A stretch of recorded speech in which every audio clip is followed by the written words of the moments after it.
Sound grenade কিন্তু ছুটছে। একদিকে ঢাকা কলেজের শিক্ষার্থীরা, অন্যদিকে ঢাকা বিশ্ববিদ্যালয়ের শিক্ষার্থীরা প্রায় 1 ঘন্টারও বেশি সময় ধরে এই ধাওয়া পাল্টা দেওয়া কিন্তু চলছে। যেখানে আমরা দেখেছি ঢাকা কলেজের শিক্ষার্থীরা ঢাকা বিশ্ববিদ্যালয়ে প্রবেশের একটি কথাকে কেন্দ্র করে তারা যখন ঢাকা বিশ্ববিদ্যালয়ে প্রবেশের চেষ্টা করে নীলক্ষেতের প্রবেশের যে মুখ সেখানে তারা অবস্থান নিয়েছিল, পুলিশ তাদেরকে সেখানে বাধা দিয়েছিল। এবং এই খবর শুনে কিন্তু ঢাকা বিশ্ববিদ্যালয়ের শিক্ষার্থীরা নেমে আসলে প্রথমে ঢাকা কলেজের শিক্ষার্থীরা পিছু হটে, তাদেরকে ধাওয়া দিয়ে এই মোড়ে, ঠিক যে মোড়ে আমরা এই মুহূর্তে দাঁড়িয়ে আছি সেই মোড় কিন্তু পার করিয়ে দেওয়া হয়।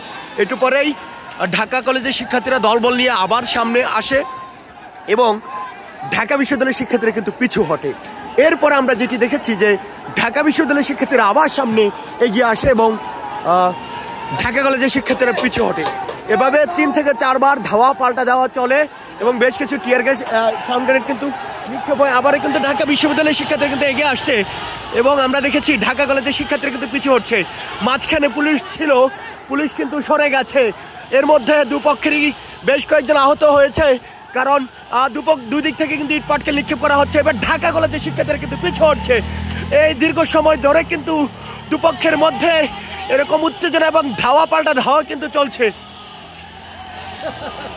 একজন একটি আপনারা দেখছেন যে পাশে যে দোকান সেটির মাধ্যমে যে বোর্ড রয়েছে দোকানে সেটির মাধ্যমে কিন্তু ইট যে ওই দিক থেকে আসছে, অপর দিক থেকে ঢাকা কলেজের শিক্ষার্থীরা, ঢাকা বিশ্ববিদ্যালয়ের শিক্ষার্থীরা যেটি ছুটছে সেটি তারা কিন্তু ওটা টেকেল দেওয়ার চেষ্টা করছে।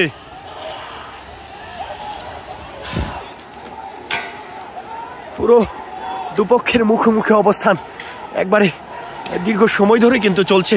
মাঝখানে পুলিশ ছিল, তারা কিন্তু এখন সরে গেছে মাঝখান থেকে, ফলে দুপক্ষ একবারে মুখোমুখি হয়ে গেছে।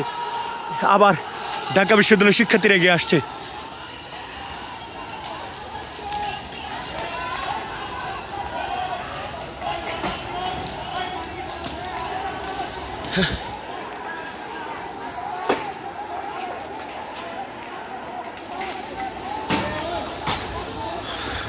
প্রায় 1 ঘন্টারও বেশি সময় হয়ে গেছে। এর মধ্যে পুলিশ বেশ কিছু সাউন্ড গ্রেনেড এবং টিয়ার গ্যাস কিন্তু নিক্ষেপ করছে। আপনারা দেখছেন এইদিকে ঢাকা কলেজ, অন্যদিকে ঢাকা বিশ্ববিদ্যালয়। একবার কিন্তু এক দল এগিয়ে আসছে, অন্য দল পিছু হটছে। এবার একবারে মুখোমুখি পাটকেল কিন্তু পড়ছে। আমরা কিন্তু পিছু হটতে হচ্ছে দর্শক, বাধ্য হয়ে।